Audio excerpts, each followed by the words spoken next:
Baik, Bismillahirrahmanirrahim. Assalamualaikum warahmatullahi wabarakatuh. Waalaikumsalam warahmatullahi wabarakatuh. Alhamdulillah, Alhamdulillahirabbil alamin wa bihi nasta'inu ala umuri dunya waddin. Shalatu wassalamu ala Rasulillah wa la haula wa la quwata illa billah amma ba'd.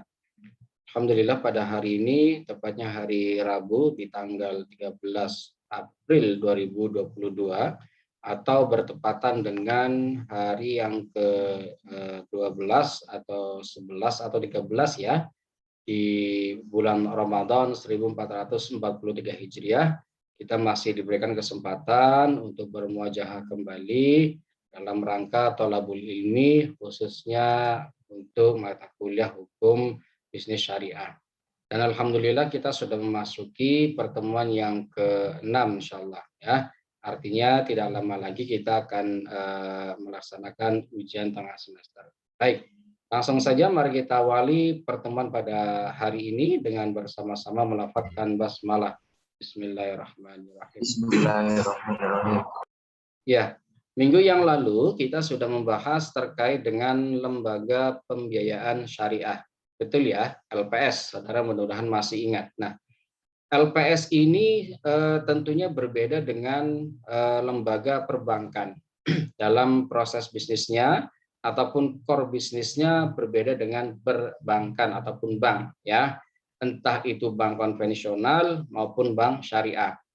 Kalau perbankan itu adalah menghimpun dana dan menyalurkan kepada masyarakat, tetapi kalau LPS ini tidak diperkenankan untuk menghimpun dana dari masyarakat.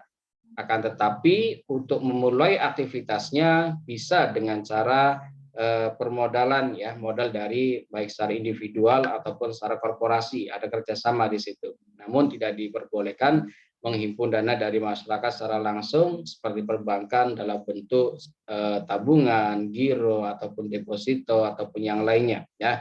Dan hari ini kita akan melanjutkan pembahasannya yaitu terkait dengan lembaga penjaminan syariah ya. Minggu yang lalu pun sudah saya singgung di slide yang terakhir. Di situ ada satu lembaga ya yang memang harus ada ketika proses akad LPS ataupun lembaga pembiayaan syariah dilaksanakan. Nah, di situ ada namanya asuransi. Nah, apakah hari ini lembaga penjaminan ini sama dengan asuransi? Ya, tentunya akan kita lihat dulu ya, baru nanti kita bisa menganalisis ya apakah sama atau tidak. Ya, baik. Saya share screen dulu.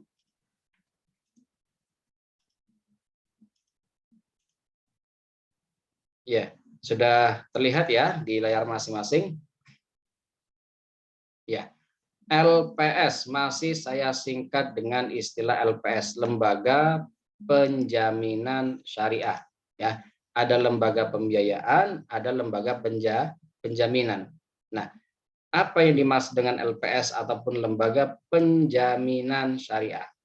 Nah, LPS ini saya singkat menjadi LPS saja, gitu ya, biar enak nyebutnya. LPS ini merupakan suatu lembaga ataupun institusi, gitu ya, yang bergerak di bidang penjaminan, ya. Di mana letak penjaminannya itu adalah ketika ya terjadi kesepakatan akad dalam proses pembiayaan. Tadi saya katakan ya, ketika terjadi kesepakatan akad dalam proses pembiayaan maka harus ada jaminan dari lembaga eksternal yaitu LPS, Lembaga Penjaminan Syariah. Gitu ya. Menjamin apa? Menjamin ya aktivitas ataupun proses bisnis yang akan dilaksanakan. Baik mulai dari kesepakatannya sampai dengan pelaksanaan kesepakatannya dan seterusnya, maka harus ada jaminan. Nah, penjaminan di sini artinya harus sesuai dengan prinsip syariah. Saudara masih ingat prinsip syariah itu apa? Yaitu prinsip yang harus dilaksanakan dalam melaksanakan suatu akad syariah yang harus terbebas dari unsur maghrib, yaitu maisir, gharar, dan juga riba. Nah, di sini ada istilah kafalah. Saudara mungkin sering mendengar istilah takaful, ada takafuling gitu ya, asuransi. Ya, prinsipnya LPS ini hampir sama dengan asuransi, hanya saja nanti core bisnisnya yang berbeda. Kalau asuransi ini mengcover ya sesuai dengan apa polis yang ditawarkan ya. Misalkan ada asuransi jiwa, asuransi pendidikan, ada asuransi kecelakaan ya. Kemudian berbagai macam bentuk yang lainnya. Akan tetapi untuk yang LPS ini berbeda dengan asuransi syariah sekalipun. Di mana bedanya? Dia hanya berkutat, hanya berkisar pada proses pembiayaan syariah yang dilakukan bukan oleh perbankan. Gitu ya, sekali lagi ya. Ini berbeda dengan asuransi walaupun secara umum hampir sama dengan asuransi. Kalau asuransi luas ruang lingkupnya, per bisnisnya. Kalau LPS ini lembaga penjaminan ruang lingkupnya pada proses pembiayaan tadi, ya pembiayaan syariah, ya pembiayaan yang dilakukan oleh lembaga pembiayaan syariah yang tidak melalui ataupun bukan perbankan. Ya, baik, saya lanjutkan dulu. Nah, objek yang dijamin dapat seluruh atau sebagian dari kewajiban bayar. Ya, maka di situ ada istilah dainun, ad-dainu, hutang, yang mana timbul dari transaksi syariah atau hal lain yang dapat dijamin berdasarkan prinsip syariah. Jadi objek yang dijaminkan ya ini bisa dari nilai total pembiayaannya. Misalkan saya mendapatkan pembiayaan 100 juta, gitu ya. Maka saya bisa menjaminkan ya kepada LPS senilai 100 juta atau bisa seluruhnya, atau bisa 50%-nya atau berapa. Tergantung kebijakan dari LPS. Atau mungkin ada kebijakan kesepakatan antar para pihak, yaitu antara saya dengan LPS.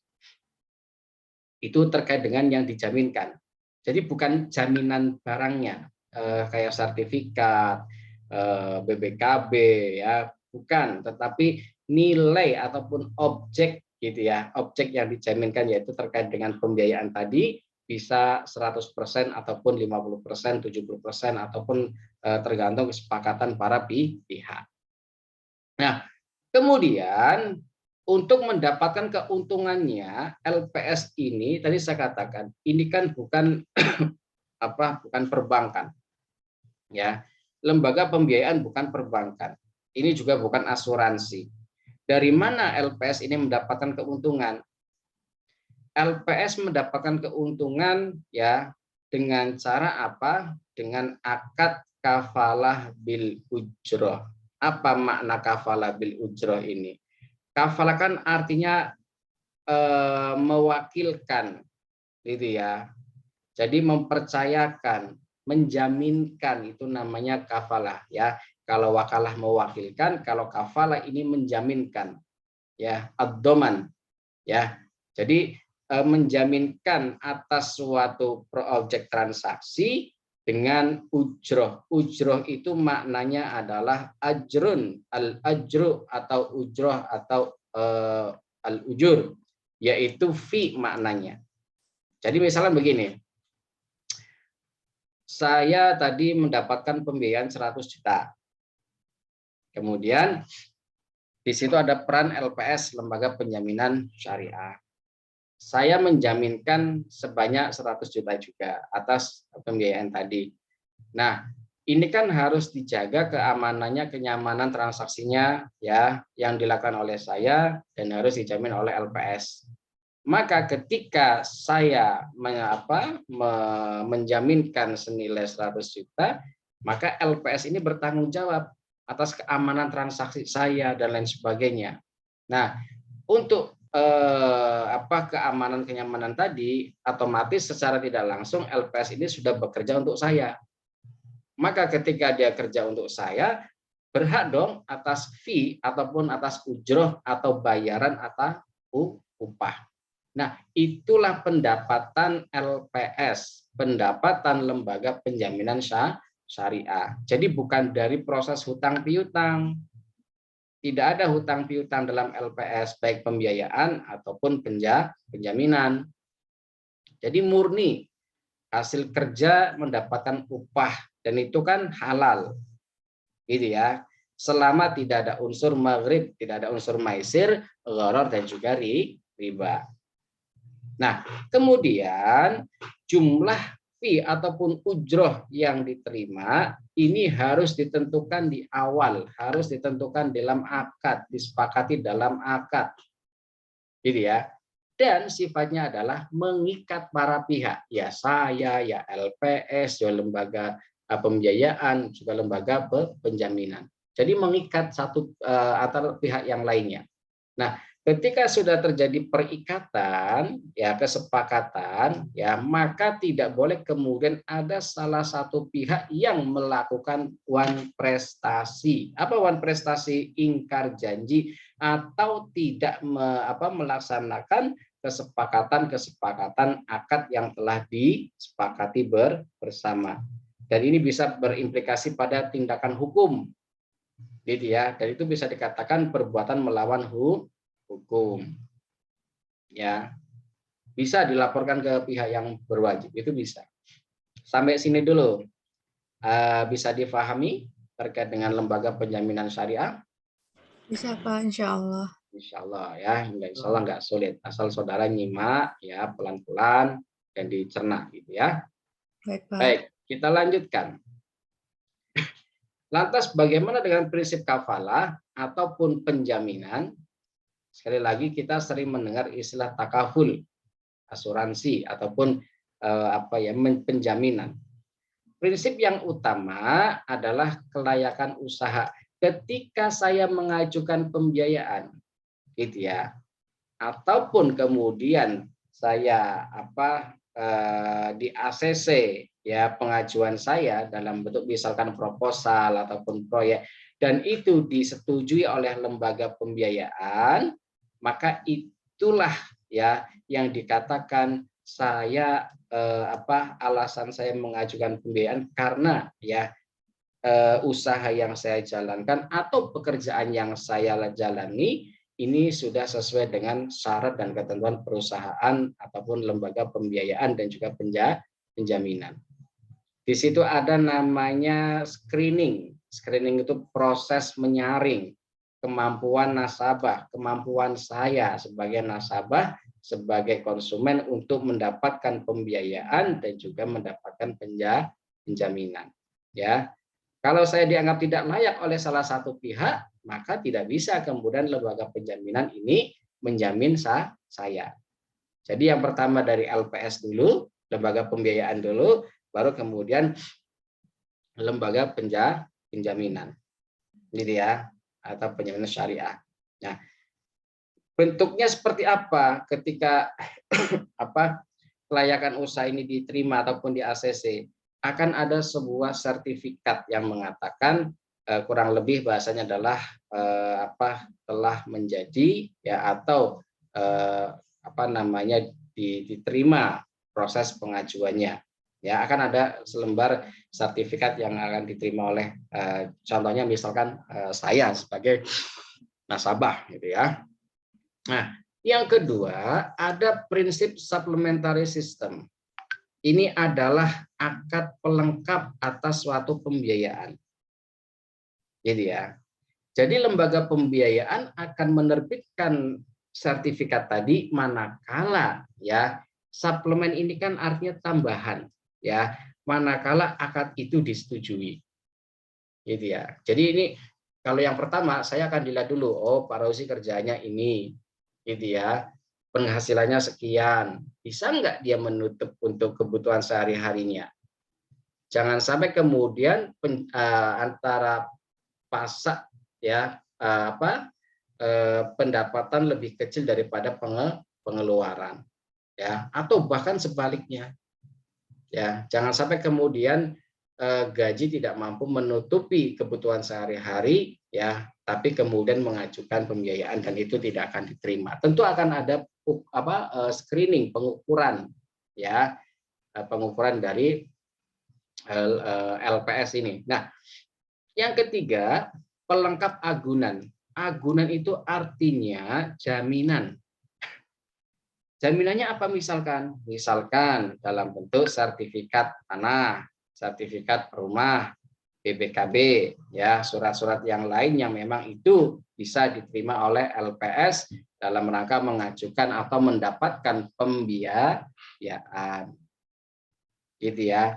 Ada istilah belum bankable, ya. Ini kan ada kaitannya dengan perbankan, gitu ya. Nah, jadi syarat-syaratnya kurang lebih untuk bisa diterima pengajuan pembiayaannya dan juga penjaminannya ini kurang lebih hampir sama dengan bank. Yang membedakan adalah lembaganya, proses bisnisnya antara bank dengan LPS ini berbeda. Gitu ya. Nah, yang keempat ada proses pembayaran subrogasi. Gitu ya. Subrogasi ini semacam anjak piutang, pengalihan hutang. Dari siapa? Ya dari kreditur ataupun misalkan saya sebagai kreditur yang mengajukan pembiayaan kepada LPS1A gitu ya, saya contohkan kepada lembaga pembiayaan A. Saya tidak mampu menutup di situ, maka saya mengajukan ke lembaga pembiayaan yang lain untuk menutupi pembiayaan saya. Tentu nanti di situ ada ada akad kemarin tuh mutanakisoh ya. Jadi ijarah gitu ya. Ijarah bukan IMBT, ijarah mutayabi tamlik tapi mutanakisoh. Jadi mengurangi nakisoh itu nakis ya, mengurangi berapa yang sudah bayarkan oleh saya, sisanya berapa nanti akan dibantu oleh lembaga pembiayaan yang lain ya. Dan saya nanti hutang saya, kewajiban saya pada LPS yang A itu selesai karena ditutup oleh LPS B misalkan. Maka kewajiban saya adalah kepada LPS B yang telah membantu saya untuk menutup kewajiban saya kepada LPS A. Jadi itu namanya pembayaran subrogasi ataupun subrogation, pengalihan hutang, anjak piutang. Itu prinsip terkait dengan lembaga penjaminan ataupun kafalah. Ya. Bisa dipahami sampai sini? Atau ada yang perlu didiskusikan dulu? Silakan.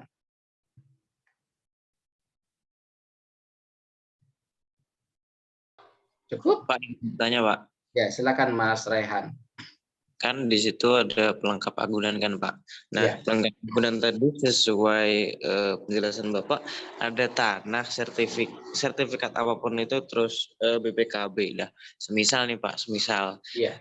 Jika ada suatu suatu hal ya yang tidak bisa untuk dijaminkan gitu loh Pak. Tapi memang kebutuhannya memang sangat-sangat mendesak. Semisal dia nggak punya sertifikat tanah, walaupun dilihat dari rumahnya itu kayak ya nggak duit banget lah, kayak mungkin kayak gubuk kayak gitu, terus BPKB aja nggak ada, itu bisa nggak Pak kalau dikasih pinjaman?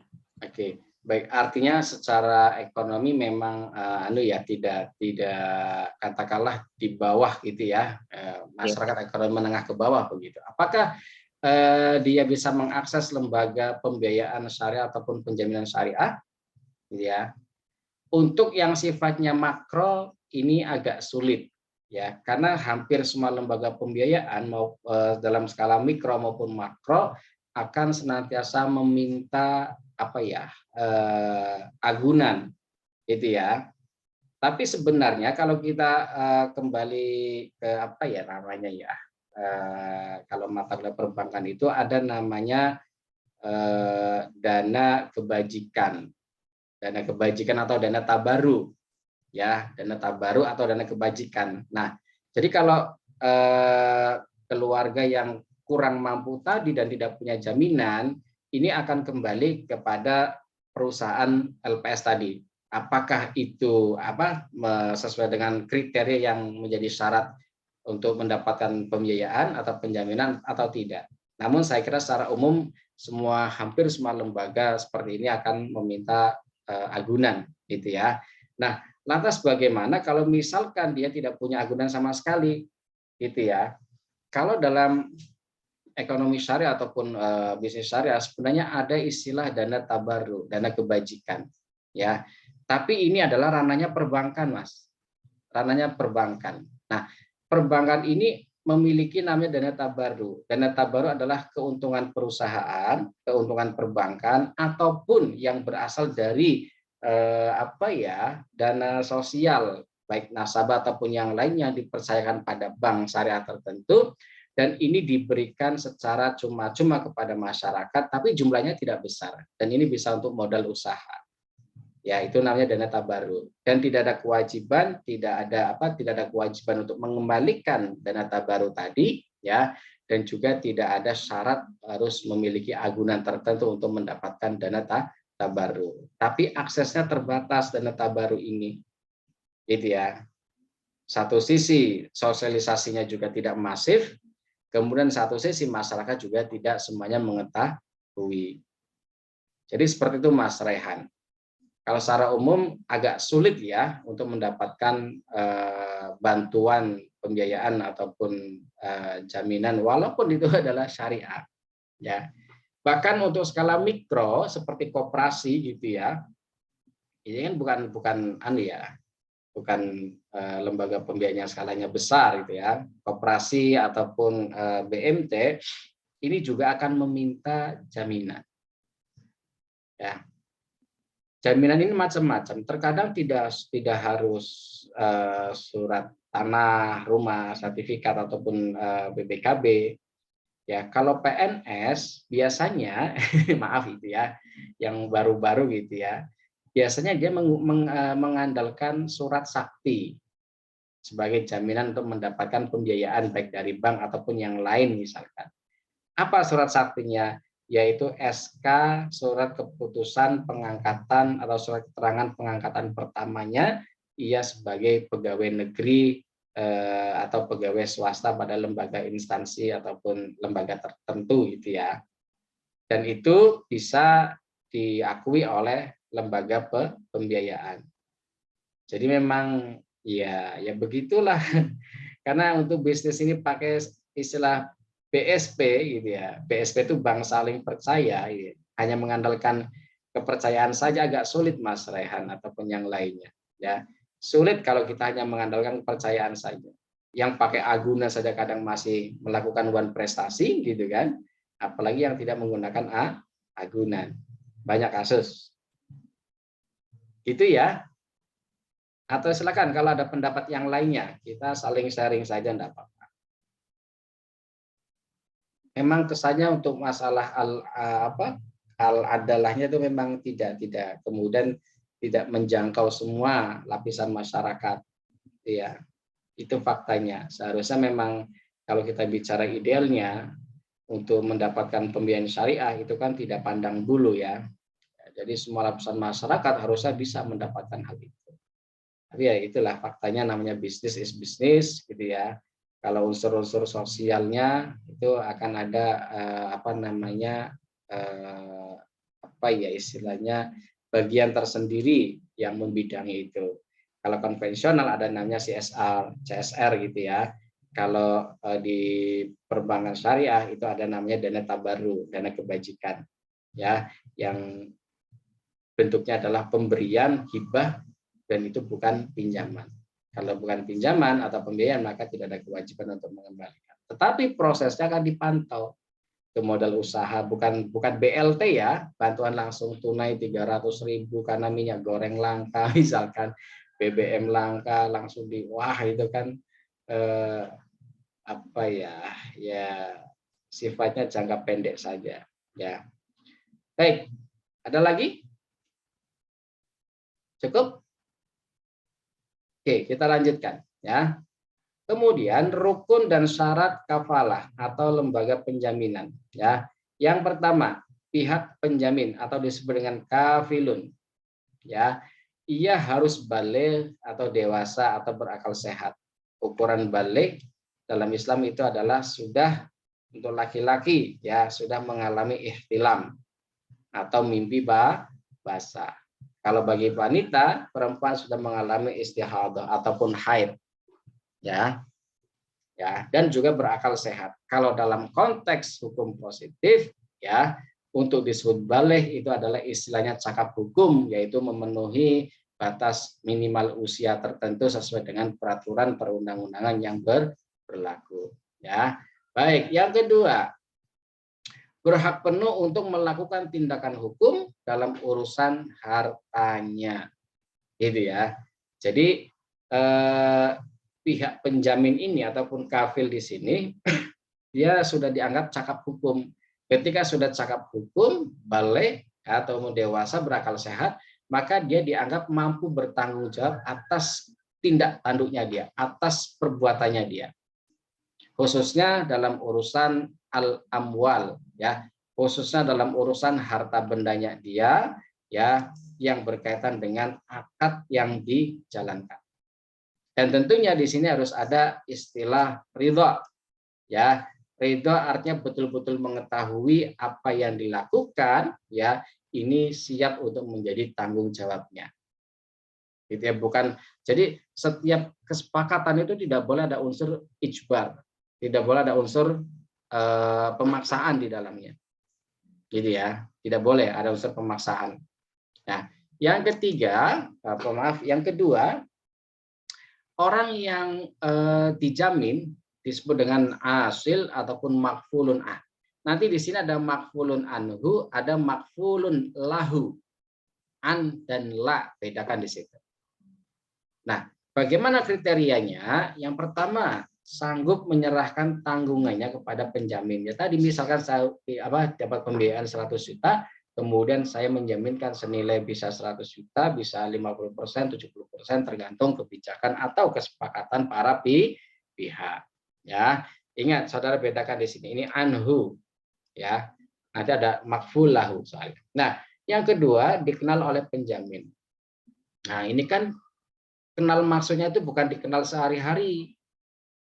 Dikenal artinya apa? Kita punya biodata beserta lampiran-lampirannya seperti KTP, ya, surat-surat kependudukan yang lainnya yang memang itu diminta. Itu artinya dikenal dan identitasnya jelas, bukan identitas palsu, fiktif, ya, dengan alamat-alamat palsu. Ini tidak diperbolehkan, harus jelas.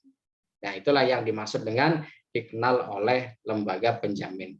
Nah, kemudian yang tadi saya katakan, orang yang menerima jaminan disebut dengan makful lahu, makfulun lahu. Ya, makfulun lahu. Ya. Bagaimana kriterianya? Yang pertama tadi, ya, sama, diketahui identitasnya, ya, KTP-nya, ya, data kependudukannya, termasuk keluarganya, harus terbuka. Ya, jangan manipulatif, jangan memanipulasi, jangan menipu ataupun yang lainnya karena dapat berimplikasi pada tindakan hukum. Kemudian ketika akad itu, ya, bisa hadir, tidak boleh, ya, kemudian dengan berbagai macam alasan nggak hadir, ya, akan tetapi dapat memberikan kuasa. Nah, kuasa ini harus tertulis, tidak boleh lisan, harus tertulis, memuat tanda tangan, materai, dan betul-betul itu adalah kuasa yang dikuasakan. Bukan kuasa balawal, bukan asal memberikan kuasa pada orang yang tidak semestinya. Ya, ini adalah rukun dan syarat kafalah. Ya, secara umum, ya, kalau berakal sehat ini sama, ya. Jadi anak kecil yang belum cakap hukum itu tidak boleh melakukan melaksanakan namanya proses kafalah ataupun takaful ataupun penjaminan. Ya, jadi ada pihak penjamin, ada pihak yang terjamin, ada yang menerima. Gitu ya. Jadi ini yang nomor 2 dan nomor 3 ini subjeknya sama sebenarnya. Hanya kriterianya yang dibedakan, ya, berdasarkan syarat dan ketentuan yang telah ditentukan. Ya, saya lanjutkan dulu. Nah, kemudian bagaimana dengan makfulun bih?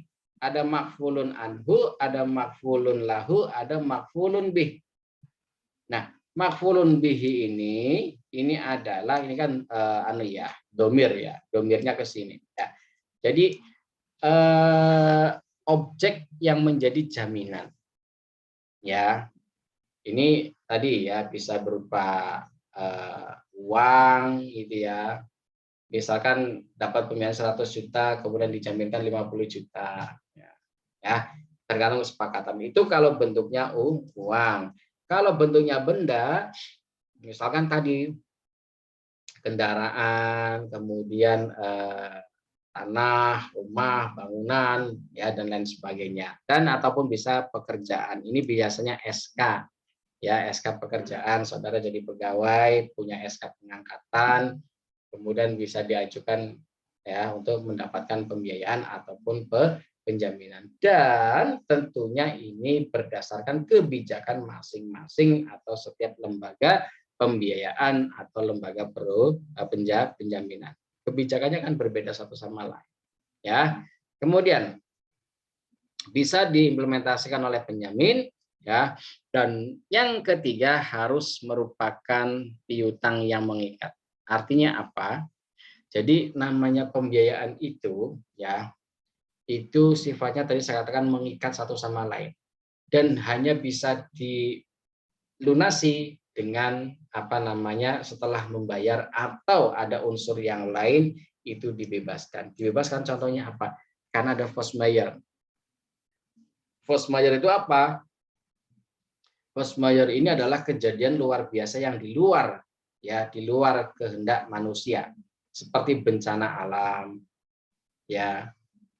Ini kan nggak dikehendaki, ya, tahu-tahu tsunami, banjir, gunung meletus yang kemudian itu menghilangkan semua aset yang dimiliki oleh nasabah yang ya mengajukan pembiayaan ataupun penjaminan. Itu bisa diputihkan, istilahnya dibebaskan ataupun diputihkan, bebas dari tanggung jawab untuk mengembalikan apa yang telah didapatkan dari proses pembiayaan ataupun penjaminan. Kemudian nilainya harus jelas, jumlah dan spesifikasinya. Kalau pakai sertifikat tanah, ini nama sertifikat di sertifikat siapa, ukurannya berapa, di mana alamatnya, ya sedang diroya atau tidak. Diroya itu artinya sedang disekolahkan, digadekan atau tidak. Kemudian kalau sedang diroya, misalkan oh ternyata masih ada dipegang oleh pihak notaris mana gitu kan, sedang diproses, itu namanya roya. Nah ya, jadi ada istilah-istilah yang memang perlu saudara pelajari lagi. Nah, kemudian tidak boleh bertentangan dengan prinsip syariah tadi, yaitu prinsip maghrib, maisir, gharar dan juga riba. Jangan sampai ada satu hal pun ya terkait dengan pelaksanaan pembiayaan maupun penjaminan ada salah satu unsur atau bahkan tiga-tiganya masuk dalam proses pelaksanaan pembiayaan dan juga penjaminan syariah. Ya. Baik, ada yang mau didiskusikan dulu sampai sini terkait dengan rukun dan syarat kafalah? Saya ingin bertanya. Ya, silakan. Akan yang tadi yang di chat tadi kan kalau misalnya itu bisa dibebaskan kalau misalnya ada bencana besar kayak gitu-gitu kan. Nah, ya, tapi kalau misalnya si nasabah ini meninggal dunia gitu sebelum pelunasan gitu. Nah, apakah ada akad sebelumnya sebelum terjadinya akad itu kesepakatan buat nanti yang menggantikan saya ketika misalnya meninggal dunia atau hal seperti itu ini kayak gini misalnya ada pun bentuk akadnya tuh bagaimana Pak dari LPS sendiri ke nasabah? Oke. Baik, terima kasih. Pertanyaannya menarik ini ya. Nah, bagaimana kemudian ketika nasabah ini misalkan meninggal dunia? Nah, ketika akad berlangsung, di situ tentu ada klausula. Klausula itu adalah hal-hal yang mengatur proses akad akan dilaksanakan. Poin-poin ya, poin-poin apa saja. Nah, salah satunya pasti akan disampaikan ya secara tertulis ya. Jika misalkan nasabah ini meninggal dunia, maka harus menyebutkan ahli warisnya siapa. Gitu. Jadi harus ada ahli warisnya. Tidak mungkin dia sendirian. Misalkan maaf gitu ya, belum menikah. Maka kalau orang yang belum menikah, pasti yang akan ditanya adalah siapa ibu kandungnya. Orang saya itu datang ke bank saja cuma mau ngeprint buku tabungan, ya. ataupun minta rekening koran, ya sebelum dicetak, itu pasti ditanya. Bisa disebutkan Pak nama ibu kandungnya? Ini dia. Kenapa kok nggak bapak kandung? Jadi harus ada ahli warisnya. Ya, termasuk misalkan tidak hanya dalam konteks penjaminan pembiayaan gitu ya. Misalkan saudara mau membeli kendaraan karena saudara kan masih single, belum berkeluarga, ya. Proses belinya tidak secara tunai ataupun saudara menggunakan akad ijarah muntahiyah bitamlik, sewa yang berakhir pada kepemilikan. Dan saudara menginginkan nama STNK BPKB-nya adalah nama saudara. Kan sebenarnya nggak bisa. Jadi ya, karena belum punya kakak sendiri, kartu keluarga sendiri. Maka proses ini bisa bisa disepakati dengan menyebutkan yang akan menjadi penjamin adalah ibu kandungnya. Nah, berkaitan dengan rukun syarat yang keempat ini, objek penjaminan, manakala misalkan si nasabah ini meninggal, tentu sudah dijelaskan, sudah disepakati di awal, ada klausula yang mengatakan, yang menyebutkan nama ahli warisnya siapa. Itu ya Mbak ya, dan yang lainnya ya memang ya seperti itulah. Namanya orang usaha itu karena nggak mau rugi, perusahaan itu juga nggak mau rugi. Kalau misalnya meninggal dibebaskan, ya bisa jadi tergantung kebijakan dari perusahaan. Kan meninggalnya karena apa dulu, gitu ya. Jadi tentunya ada namanya SKB. SKB itu syarat dan ketentuan berlaku, gitu ya. Oke, ada lagi? Baik Pak, terima kasih banyak. Ya, baik, kita lanjutkan ya. Nah, resiko yang dijamin ya ada beberapa macam bentuk ya atas resiko yang dijaminkan. Ya, yang pertama untuk jenis pembiayaan murabahah. Murabahah itu kan artinya jual beli, ya, jual beli yang dilakukan pada saat itu secara tunai, itu namanya murabahah. Jadi barangnya ada, uangnya ada. Itu namanya murabahah. Ya. Kalau pembiayaan salam, salam itu artinya inden. Indennya atas barang apa? Jadi salam itu begini. Misalkan sepeda motor sekarang yang lagi laku itu yang merek Yamaha itu loh, apa namanya, yang kayak Scoopy itu. Vizi atau apalah lupa ya. Nah, katakanlah Scoopy lah gitu aja saya tahunya. Yang memang pernah langka itu Scoopy ya.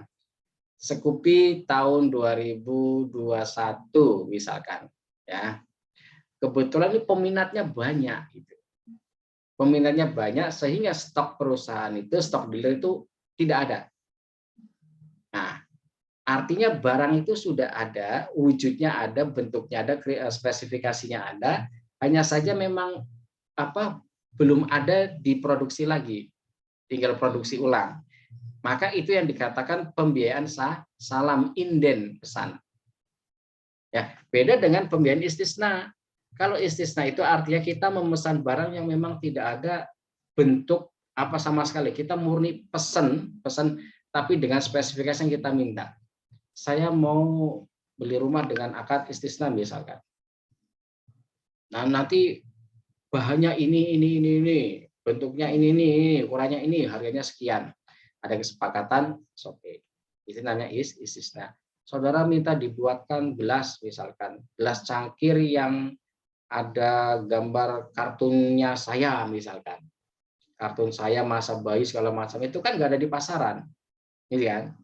Nah, itu boleh, namanya istisna. Nah, dalam hal ini perusahaan menjamin resiko pokok dan resiko margin dari kegiatan pembiayaan. Artinya apa? Tadi misalkan pokoknya adalah 100 juta, nanti margin kegiatannya berapa? Dan resiko margin, kalau 100 juta kemungkinan nanti resikonya adalah misalkan ya 50% misalkan. Ya, atau berapa persen gitu ya. Itu tergantung bagaimana hasil analisa ya yang dilakukan oleh LPS. Itu yang pertama. Nah, yang kedua, kafalah ataupun penjaminan untuk pembiayaan yang sifatnya adalah mudharabah dan sifatnya musyarakah. Nah, apa mudharabah? Mudharabah itu bagi hasil. Ya, kalau musyarakah itu kerjasama. Namanya musyarakah, namanya kerjasama, pasti ada pembagian hasil. Nah, hasil ini tidak selamanya sesuatu yang menguntungkan ya dalam ekonomi syariah ataupun ekonomi Islam. Namanya bagi hasil itu adalah bisa juga keuntungan, bisa juga kerugian. Kalau untung dibagi bersama-sama, kalau rugi ditanggung bersama-sama, itu ya konsep sejatinya mudharabah itu seperti itu. Jangan maunya untung sendiri, giliran rugi semuanya harus disalah-salahkan, nggak bisa. Ya ditanggung bersama-sama. Nah, musyarakah ini apa? Musyarakah itu kerjasama. Misalkan joint ventura gitu ya. Misalkan saya mau beli sawah ya, kemudian saya tidak punya uang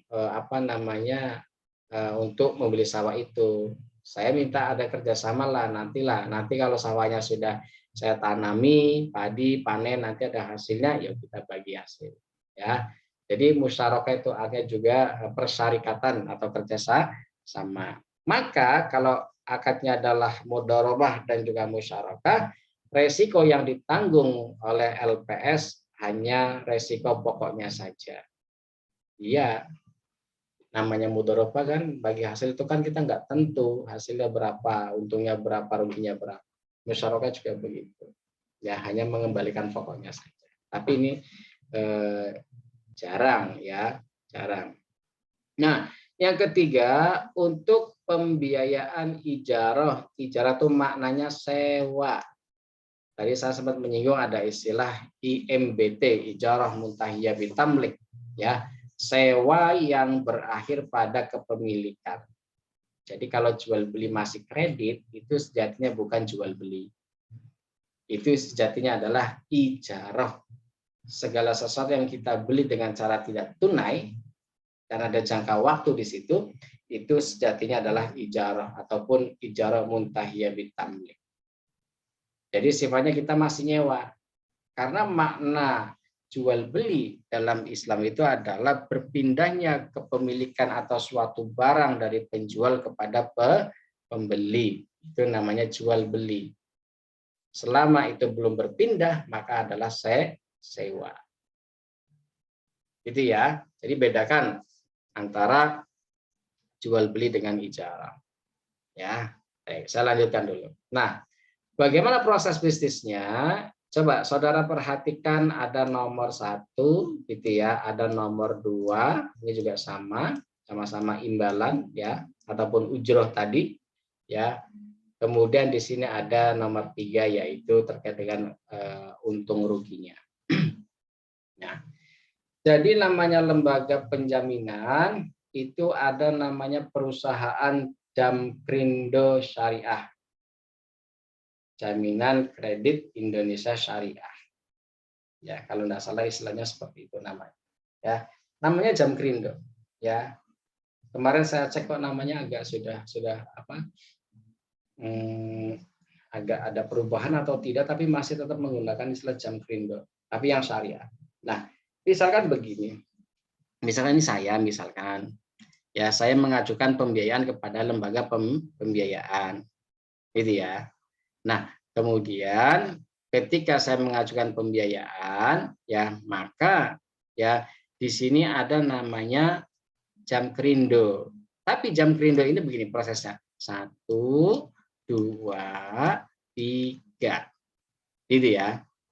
Jadi ketika saya mendapatkan pembiayaan, ya maka ini ya nanti lembaga Jamkrindo ini, lembaga penjamin ini akan melihat bagaimana kemampuan saya, ya kemampuan saya. Nah, ini kenapa tadi saya nomor 2? Ini nanti akan ini sebagai tadi yang saya katakan bankable, ya. Jadi ini akan melihat ketentuan syarat-syarat, misalkan dari perbankan ini lolos atau tidak lolos gitu, disetujui atau tidak gitu. Nah, kemudian kalau disetujui syarat-syaratnya seperti yang ada di perbankan misalkan, maka dia mau menjamin saya sebagai nasabah di sini. dia mau nanti ke sini. Gitu ya. Jadi bank ini juga berfungsi sebagai apa? Sebagai mediator ataupun intermediate. Bahasanya mediator itu adalah dia sebagai apa ya? Dalam ranah untuk proses pembayaran atas apa ya? Kalau terjadi namanya subrogasi ataupun pengalihan hutang. Ini sebagai wasilah untuk transaksi keuangan saja. Ya, karena misalkan ini saya tidak mungkin langsung ke sini bayarnya. Ya bisa juga, tapi juga harus tetap ada perbankan di situ, gitu ya. Bank ini memang di dalam aspek apapun memang diperlukan. Jadi proses bisnisnya seperti ini. Ada nasabah, ada perbankan, ya, ataupun lembaga keuangan non bank. Saya katakan tadi ini lembaga penjaminan ya. LKNB itu lembaga keuangan non bank, ya, non bank gitu maksudnya. Ya, ini ada perusahaan lembaga atau perusahaan penjaminan syariah, namanya Jamkrindo Syariah. Jadi ini bukan bank ya, ini bukan bank. Yang ini adalah baru ada namanya bank ataupun lembaga keuangan non bank, sama-sama ataupun lembaga pembiayaan tadi. Ya, sampai sini bisa dipahami. Kalau sertifikat ini tadi ini adalah milik saya misalkan tambahan nasabah yang kemudian dijaminkan ke sini. Ya, bisa sertifikat, bisa surat-surat berharga gitu ya, BPKB ataupun yang lainnya seperti SK pekerjaan ya, dan lainnya sebagaimana yang telah menjadi SKB syarat ketentuan yang diberlakukan oleh Jamkrindo ataupun lembaga keuangan baik bank maupun non bank gitu ya. Kita lanjutkan. Baik. Ya, insya Allah tidak lama lagi. Ya, kegiatan usaha pembiayaan syariah, ya, ini flashback saja, gitu ya. Jadi tadi saya katakan ada namanya badan usaha pemberi disebut dengan maf'ulun lahu, ya. Kemudian ada debitur, ya. Debitur ini adalah yang disebut dengan terjamin, disebut maf'ulun anhu. Ingat lahu wa anhu, farriq bainahuma. Bedakan antara lahu dengan anhu. Ya. Jadi kalau lahu ini maf'ul ini badan usahanya. Siapa di sini? LPS, lembaga pembiayaan syariah, gitu ya. Kalau debitur, siapa debitur? Debitur adalah LPS, yaitu lembaga penjaminan syariah. Adapun perusahaan penjaminnya yaitu disebut dengan kafil. Tadi sudah saya sampaikan. Ini prosesnya setidaknya seperti ini, ya. Setidaknya ada tiga subjek ya yang harus ada dalam sebuah akad. Gitu ya. Baik, saya lanjutkan. Terakhir ya, mekanisme proses penjaminan. Ada yang sifatnya langsung, ada yang sifatnya tidak langsung. Bagaimana kalau yang langsung? Yang langsung ini ya penjaminan yang diberikan pada terjamin ya untuk mendapatkan kafalah untuk kebutuhan pembiayaan terlebih dahulu tanpa ya melalui pihak penerima. Jadi lembaga penjamin bisa langsung lah, istilahnya cut off-nya gitu ya, bisa langsung kepada pihak penerima, kepada saya, kepada nasabah, bisa juga. Kalau tidak langsung, maka di sini ada beberapa pihak, gitu ya, yaitu harus ada perjanjian kerjasama ataupun musyarakah antara penjamin dan penerima penjaminan. Jadi LPS dengan saya harus ada akad-akad tertentu. Ya kalau tanpa tanpa ini agak ribet biasanya, ya agak ribet. Tapi detail, ya kalau ini sama-sama sebenarnya sama-sama detail, hanya saja prosesnya lebih simpel. Ya, baik. Ada pertanyaan sampai sini? Untuk presensinya saya kirimkan via chat ya.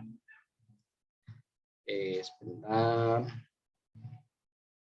Hari ini pertemuan yang ke-6. Ya, jangan lupa hari ini pertemuan yang ke-6.